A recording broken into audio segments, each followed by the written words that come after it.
Good morning students. आज आपण कंपनीची स्थापना ह्या विषयाबद्दल बोलणार आहोत. तर तुम्हाला मी याच्या आधी कंपनी म्हणजे काय, कंपनीचे प्रकार याबद्दल मी माहिती दिलेली आहे. आता सर्वात महत्त्वाचं आहे की कंपनी म्हणजे काय कळालं, कंपनीमध्ये कंपनीची स्थापना लोक कशी करतात ते पण आपल्याला कळालं. मग आता कंपनीची स्थापना करण्याची प्रोसेस काय. ओके, कंपनी म्हणजे कळालं एनी एक्झिस्टिंग कंपनी बिफोर 1956 किंवा एखादी company which has been established and registered under the Companies Act 1956. ही साधी सिंपल डेफिनेशन कंपनीची दिलेली आहे कंपनी कायद्यामध्ये. म्हणजेच काय, एखादी कंपनीची स्थापना नोंदणी ही कंपनी कायदा 1956 नुसार झालेली असेल किंवा जर एखादी कंपनी 1956च्या आधीपासून कार्यरत असेल अशा पद्धतीची कंपनी म्हणजेच कंपनी होय, अशी साधी सिंपल डेफिनेशन किंवा व्याख्या दिलेली आहे. आता आपण पाहूया की कंपनीची स्थापना कशी केली जाते. तर संयुक्त भांडवल संस्था म्हणजेच कंपनी, ज्याला आपण मराठीत म्हणू शकतो संयुक्त भांडवल संस्था, म्हणजे भांडवल संयुक्तपणे उभारणा केलेली आणि त्यातून ती संस्था कार्यरत असणारी अशी संस्था म्हणजे कंपनी. सर 2013 साली त्या कंपनी ॲक्टमध्ये काही सुधारणा केल्या आणि या सुधारणा कायद्यातील विविध कायदेशीर तरतुदींचे पालन करणे सक्तीचे केले. आता कंपनीची स्थापना करण्याची ही जी पद्धत आहे, प्रोसेस आहे, ही खूप अशी एक दीर्घसूत्री आहे आणि खर्चाची पण आहे. निरनिराळे कागदपत्रे आणि दस्तऐवज यासाठी आपणाला निर्माण करावे लागतात आणि ते नोंदणी अधिकाऱ्याकडेच म्हणजेच रजिस्ट्रार ऑफ कंपनीजकडे ठराविक मुदतीमध्ये सादर करावे लागतात. मुदत संपली तर परत पुन्हा अडचण निर्माण होऊ शकते. तर ही कागदपत्रे सादर करताना कायद्यातील विशिष्ट कालावधी आणि तरतुदी यांचा अभ्यास आणि त्यांची मदत घ्यावी लागते. कंपनीची नोंदणी आणि इतर कायदेशीर प्रक्रियांची पूर्तता झाल्यानंतर कंपनीला स्वतंत्र अस्तित्व प्राप्त होते आणि कंपनी म्हणून एक स्वतंत्र लीगल पर्सन, कायदेशीर व्यक्तित्व म्हणून त्याचा उदय होतो. आता आपण ह्या कंपनी स्थापना आहे, तर या कंपनी स्थापना करत असताना त्याच्या प्रोसेस काय आहेत, त्याच्या प्रक्रिया काय आहेत, त्याच्या अवस्था काय आहेत, हे आपल्याला पाहायचं आहे. तर कंपनी स्थापनेतील पहिली अवस्था आहे ती म्हणजे प्रवर्तन अवस्था, जिला आपण इंग्रजीमध्ये प्रमोशन स्टेज असं म्हणतो. तर या प्रवर्तन अवस्थेमध्ये काय असतं, प्रवर्तक म्हणजे कोण असतात, प्रवर्तनामध्ये काय काय करावं लागतं, याचा उहापोह या प्रवर्तन अवस्थेमध्ये केलेला आपणास दिसून येतो. त्याच्यामध्ये सेकंड स्टेज जी आहे ती म्हणजे फॉर्मेशन स्टेज म्हणजेच निर्मिती अवस्था. याच्यामध्ये आपण प्राथमिक निकष, कंपनीचे घटनापत्रक, कंपनीची नियमावली, ज्याला आपण इंग्रजीमध्ये memorandum of association and articles of association असं म्हणतो. त्यानंतर कंपनी नोंदणी अधिकाऱ्याकडे दस्तऐवज दाखल करणे, कंपनी नोंदणीचं प्रमाणपत्र प्राप्त करणे आणि कंपनीचा एक स्पेशल विशिष्ट आयडेंटिफिकेशन नंबर, ओळख क्रमांकसुद्धा प्राप्त करणे, ह्या गोष्टी या निर्मिती अवस्थेमध्ये फॉर्मेशन स्टेजमध्ये येतात. तिसरी अवस्था आहे भांडवल उभारणीची अवस्था, ज्याला आपण इंग्रजीमध्ये कॅपिटल रेझिंग स्टेज म्हणतो. आता एकदा का कंपनीचं नोंदणी झाली, एकदा का कंपनीला प्रमाणपत्र मिळालं, एकदा का कंपनीला ओळख क्रमांक मिळाला, त्यानंतर कंपनीचं पुढचं कार्य काय असतं तर भांडवल उभारणीची अवस्था. याच्यामध्ये भांडवल हे सबस्क्रायबर्सकडून, शेअरहोल्डर्सकडून उभारलं जातं. त्यानंतर बाहेरून बँक किंवा फिनान्शियल इन्स्टिट्यूशनच्या माध्यमातून, कर्जाच्या माध्यमातून सुद्धा उभारलं केलं जाऊ शकतं. आणि तुम्हाला माहीतच आहे भांडवलची गरज कशासाठी असते. कंपनी सुरुवात करणं, मशिनरी विकत घेणं, प्लॉट विकत घेणं, भाड्यानं घेणं किंवा निर्मितीसाठी व्यवसाय सुरू करण्यासाठी लागणारा कच्चा माल विकत घेणं, मशिनरी विकत घेणं, यासाठी तुम्हाला भांडवलाची आवश्यकता असते आणि ते भांडवल उभारणं हे महत्त्वाचं असतं. प्रत्येक वेळी कंपनीच्या खजिन्यामध्ये एवढा पैसा असू शकेल असं नाही. अशावेळी कंपनी कर्ज घेते, कंपनी आपले शेअर्स विकते, कंपनी आपले शेअर्स डिस्ट्रीब्यूट अलॉट करते आणि या माध्यमातून पैसा उभारणी करते, म्हणजेच भांडवल उभारणी करते. पुढचं आहे व्यवसाय सुरू करण्याची अवस्था. म्हणजे हे सगळ्या तिन्ही स्टेजेस पार पाडल्यानंतर आता व्यवसाय सुरू केला पाहिजे, बिझनेस कमेन्स केला पाहिजे, स्टार्ट केला पाहिजे. तर ती अवस्था म्हणजे व्यवसाय सुरू करण्याची अवस्था होय. तर आपण डिटेलमध्ये आता आपण ह्या 4 अवस्था पाहूया. पहिली अवस्था आहे ती म्हणजे प्रवर्तन अवस्था, म्हणजेच कंपनीचं प्रवर्तन. याच्यामध्ये आपण असं म्हणू शकतो इंग्रजीमध्ये की it is a promotion stage where in the concept can be conceived regarding the formation of the company, regarding the features and classification of the company, regarding the actual working of the company, regarding the raising of finance of the company. So these will be covered under the promotion stage.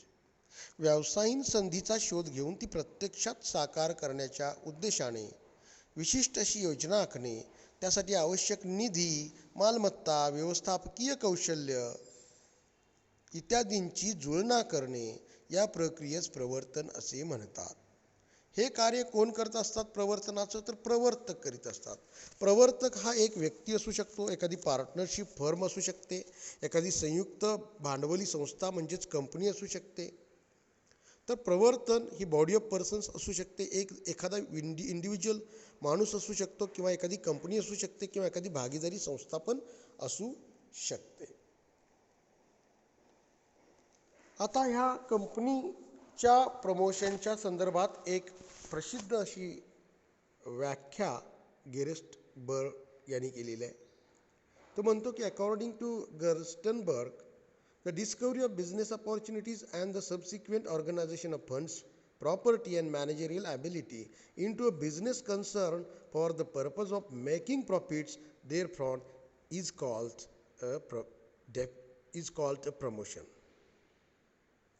एखादा व्यवसाय सुरू करण्याची शक्यता आजमावून त्यासाठी भांडवल उभारणी करणे, इमारत आणि यंत्रसामग्री उभा करणे, व्यवस्थापन पात्रता ठरवणे, नवीन संघटनेची स्थापना करणे इत्यादी कार्ये या प्रवर्तनात येतात. न्यायमूर्ती कॉकबर्न असं म्हणतात की ठराविक उद्दिष्टांच्या पूर्ततेसाठी जी व्यक्ती कंपनीची स्थापना करण्याची जबाबदारी स्वीकारते व कंपनीची स्थापना झाल्यावर कंपनी आपले कार्य प्रारंभ करू शकेल यासाठी आवश्यक ती पावले उचलते, अशा व्यक्तीस प्रवर्तक असे म्हणतात. आता आपण पाहूया प्रवर्तकाची कार्ये.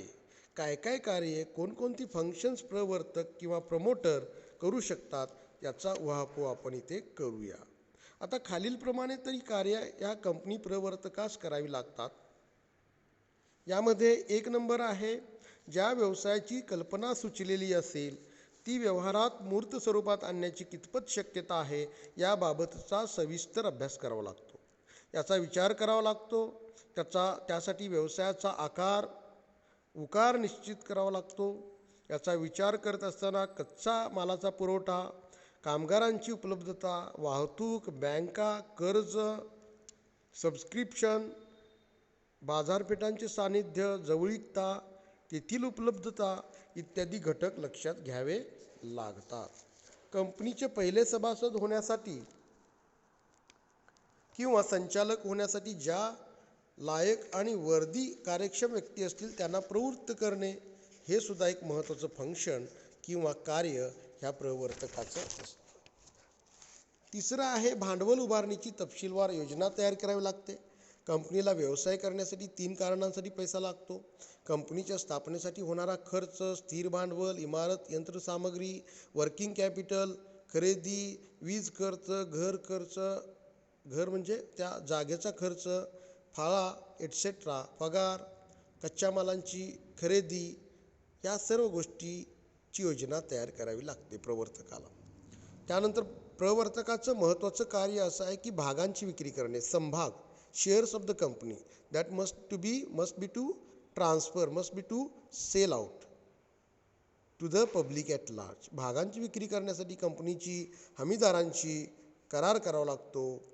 त्यानंतर व्यवसायाचा आकार आणि स्वरूपानुसार जमीन, यंत्रसामग्री, कच्चा माल त्या इत्यादी जुळणी करावी लागते. त्यांच्याशी संबंधित प्राथमिक करार करावे लागतात. एखादा पत्र व्यवहार सांभाळण्यासाठी तज्ज्ञ नेमावा लागतो. अनुभवी आणि लायक व्यक्तीची चिटणीस म्हणून नेमणूक करावी लागते. कंपनीचं घटनापत्रक, ज्याला आपण मेमोरँडम ऑफ असोसिएशन किंवा कंपनीची कॉन्स्टिट्यूशन राज्यघटना म्हणतो, ती व माहितीपत्रक म्हणजेच प्रॉस्पेक्टस आणि आर्टिकल्स ऑफ असोसिएशन म्हणजेच कंपनीची नियमावली ह्या गोष्टीसुद्धा तयार कराव्या लागतात, फ्रेम कराव्या लागतात. इथं याचा अर्थ असा आहे की सार्वजनिक कंपनीची प्रवर्तन अवस्था पूर्ण होण्यासाठी बराच कालावधी लागू शकतो. त्यानंतर प्रवर्तकांचं काम हे कंपनीची स्थापना करणं, कंपनीचं शेअर डिस्ट्रीब्यूट करणं, ॲलोकेट करणं, कच्च्या मालापासून ते कंपनीला लोन देऊ करणं किंवा लोनची उपलब्धता करणं, त्यापासून वीज खरेदी, कच्च्या मालाची खरेदी, पक्क्या मालाची विक्री, हमीदारांशी करार, जमीन इत्यादी सर्व गोष्टी कराव्या लागतात. म्हणजेच काय, कंपनीच्या निर्मिती प्रक्रियेमधील हा एक महत्त्वाचा दुवा आहे. तो एक व्यक्ती असू शकतो किंवा बॉडी ऑफ पर्सन्स, व्यक्ती समूह असू शकतो किंवा एखादी कंपनी असू शकते, प्रवर्तक एखादी कंपनी असू शकतो, एखादी भागीदारी संस्था असू शकतो, कोणी असू शकतो. तर अशामध्ये प्रवर्तनाचं काम करणारा व्यक्ती किंवा संस्था म्हणजे प्रवर्तन स्टेज होय किंवा प्रवर्तक होय. त्यानंतर दुसरी अवस्था अशी आहे की निर्मिती अवस्था, फॉर्मेशन स्टेज. म्हणजे प्रवर्तक येतात किंवा येतो आणि तो मग कंपनीची निर्मिती करण्यासाठी प्रयत्न करतो. या अवस्थेमध्ये कायद्याने नमूद केलेल्या नियम आणि प्रक्रियेनुसार सदर अवस्थेची पूर्तता करणे आवश्यक असते. याच्यामध्ये काही आणि सब पॉईंट्स, सब पूर्तता, सब टप्पे आहेत, उपटप्पे आहेत. एक म्हणजे प्राथमिक निकषांची पूर्तता, ज्याला आपण fulfilment of the preliminary requirements and contracts असं म्हणतो. कंपनी निर्मिती नोंदणीची प्रत्यक्ष कार्यवाही सुरू करण्यापूर्वी खालील निकष आणि गरजांची पूर्तता करावी लागते. कंपनी प्रकार निश्चित करावा लागतो, म्हणजे कुठल्या प्रकारची कंपनी आपल्याला स्थापन करायची आहे. कंपनी अनलिमिटेड कंपनी स्थापन करायची आहे, कंपनी लिमिटेड बाय शेअर्स स्थापन करायची आहे, लिमिटेड बाय गॅरंटी स्थापन करायची आहे, प्रायव्हेट लिमिटेड कंपनी स्थापन करायची आहे. ह्या कंपनीचा प्रकार निश्चित करावा लागतो. त्यानंतर प्रस्तावित कंपनीच्या सर्व संचालकांनी संचालक ओळख क्रमांक प्राप्त करावा लागतो. तसेच यापैकी कमीत कमी एका संचालकाने कंपनी निर्मिती प्रक्रियेत आवश्यक ठरणारी अंकीय स्वाक्षरी, जिला आपण डिजिटल सिग्नेचर म्हणतो, ती प्राप्त करावी लागते. तशा पद्धतीनं सही करावी लागते. कंपनीची नोंदणी ज्या नावाने करावायची आहे त्या नावाची उपलब्धता तपासून पाहावी लागते. अशी उपलब्धता केंद्रीय नोंदणी केंद्राकडे अर्ज करून आरक्षित केले जाऊ शकते. एखादं नाव तुम्हाला जे पाहिजे त्या नावाची उपलब्धता आहे का नाही. जसं आपण गुगलला जीमेल तपासून पाहतो, आपल्या नावाचा जीमेल क्रिएट करत असताना तो आधी उपलब्ध आहे का, आणि नसेल तर मग हिंट्स गुगल देतं. तशा पद्धतीनं आपण जे नाव आधी नाही आहे असं नाव सिलेक्ट करून ते कंपनीला देऊ शकतो.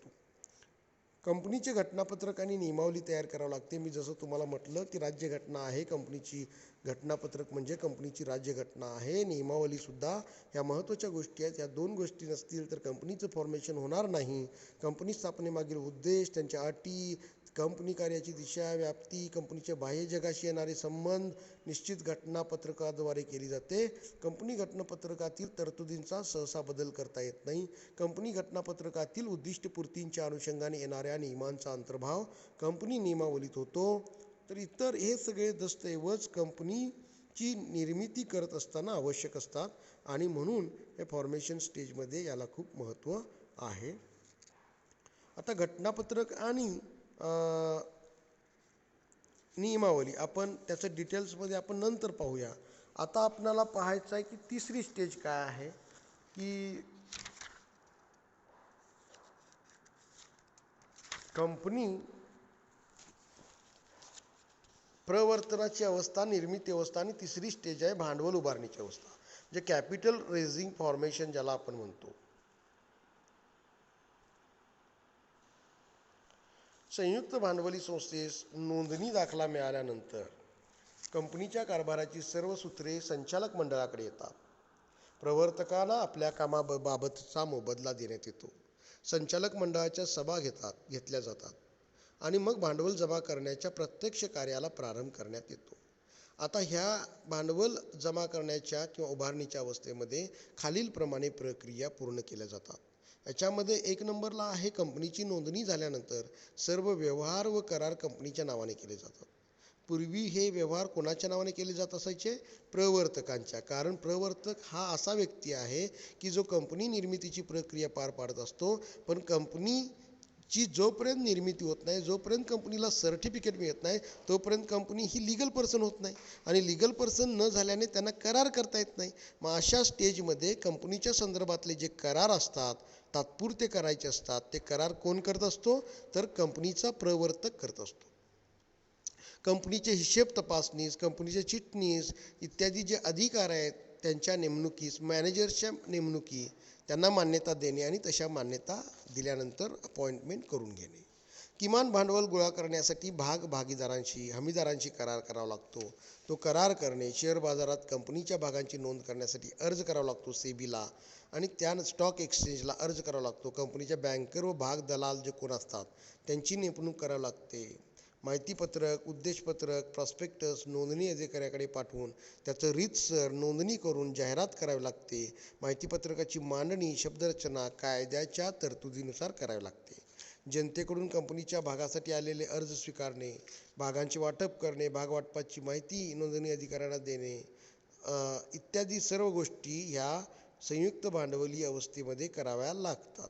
त्यानंतर चौथी अवस्था आहे ती ॲक्च्युअल व्यवसाय प्रारंभ अवस्था, actual commencement of the business. ह्या सर्व 3 गोष्टी झाल्या.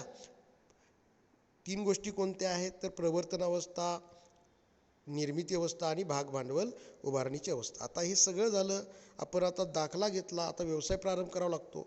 तर त्यासाठी भागभांडवल नसणाऱ्या सार्वजनिक आणि खाजगी कंपन्या, या कंपन्यांच्या बाबतीत व्यवसाय प्रारंभ कसा असतो हे आपण पाहूया. म्हणजे ज्या कंपन्यांचं भागभांडवल नाहीत पण त्या सार्वजनिक आहेत किंवा खाजगी आहेत, अशा प्रकारातील कंपन्या त्यांचे नोंदणी प्रमाणपत्र प्राप्त झाल्यानंतर लगेच त्यांचे व्यवसायास प्रारंभ करू शकतात. भागभांडवल असणाऱ्या सार्वजनिक आणि खाजगी कंपन्या. कंपनी कायदा 2013 कलम 11 नुसार भागभांडवल असणाऱ्या सार्वजनिक व खाजगी कंपन्यांना ज्यांनी नोंदणी प्रमाणपत्र मिळवलेलं आहे, व्यवसाय प्रारंभ करण्यासाठी संबंधित कंपनी निबंधकाकडून व्यवसाय प्रारंभ दाखला मिळवणे आवश्यक आहे. सदर प्रमाणपत्र प्राप्त केल्याशिवाय कंपन्यांना आपल्या व्यवसायाचा प्रारंभ करता येणार नाही, तसेच कर्ज मिळवण्याचा अधिकाराचा सुद्धा वापर करता येणार नाही. MCA 21 योजना काय आपण पाहूया. कंपनी नोंदणी तसेच या संबंधाने येणारी सर्व प्रक्रिया कागदविरहित म्हणजेच इलेक्ट्रॉनिक स्वरूपात पार पाडण्यासाठी कंपनी व्यवहार मंत्रालयाने 15 सप्टेंबर 2006 पासून MCA 21 योजना लागू केली आहे. सदर योजना अथवा यंत्रणानुसार पुढील गोष्टींच्या अनुषंगाने भौतिक स्वरूपात होणारे सर्व व्यवहार अशाही स्वरूपात पार पाडावे लागतात. नवीन कंपन्या नोंदणी, स्थापना, वार्षिक अहवाल व ताळेबंद दाखल करणे, कंपनीचे नाव, पत्ता, संचालक मंडळांचे नाव, त्यांचे क्वालिफिकेशन्स, त्यांच्या बदली संबंधीचे अर्ज दाखल करणे, शुल्क नोंदणी, बदल अथवा त्याच्या पडताळणीसाठी पडताळणी करणे, कागदपत्र तपासणीसाठी ह्या गोष्टी वापरता येतात. प्रमाणित प्रती जारी करण्यासाठी विविध कंपनी कायद्यातील तरतुदीनुसार आवश्यक परवाने प्राप्त करण्यासाठी केंद्र सरकार, राज्य सरकार, प्रादेशिक सरकार अथवा कंपनी नोंदणी अधिकारी यांच्याकडून मान्यते किंवा वेळोवेळी मंजुरी मिळवण्यासाठी, गुंतवणुकीचे प्रकार आणि त्या संदर्भातल्या असणाऱ्या तक्रार निवारण्यासाठी, ह्या स्वरूपात होण्यासाठी गव्हर्नमेंटनं, मंत्रालयानं MCA 21 योजना इलेक्ट्रॉनिक पद्धतीची योजना लागू केलेली आहे. तर अशा पद्धतीनं आपण कंपनीचं फॉर्मेशन स्टेज आपण पाहिलेलं आहोत. याच्यामध्ये 4 अवस्था आहेत, त्या अवस्था मी तुम्हाला सांगितलेल्या आहेत आणि अशा प्रकारे कंपनीची निर्मिती केली जाते. आतापर्यंत आपण कंपनी म्हणजे काय, कंपनीची डेफिनेशन, कंपनीचे प्रकार आणि कंपनी उभारण्यापाठीमागे असणारी ती प्रक्रिया, त्याच्यामध्ये असणारी ह्या 4 प्रक्रियात्मक स्टेजेस या आपण आतापर्यंत पाहिल्या. कोणाला काही शंका असेल तर तुम्ही मला व्हॉट्सॲपला मेसेज करू शकताय. Thank you very much.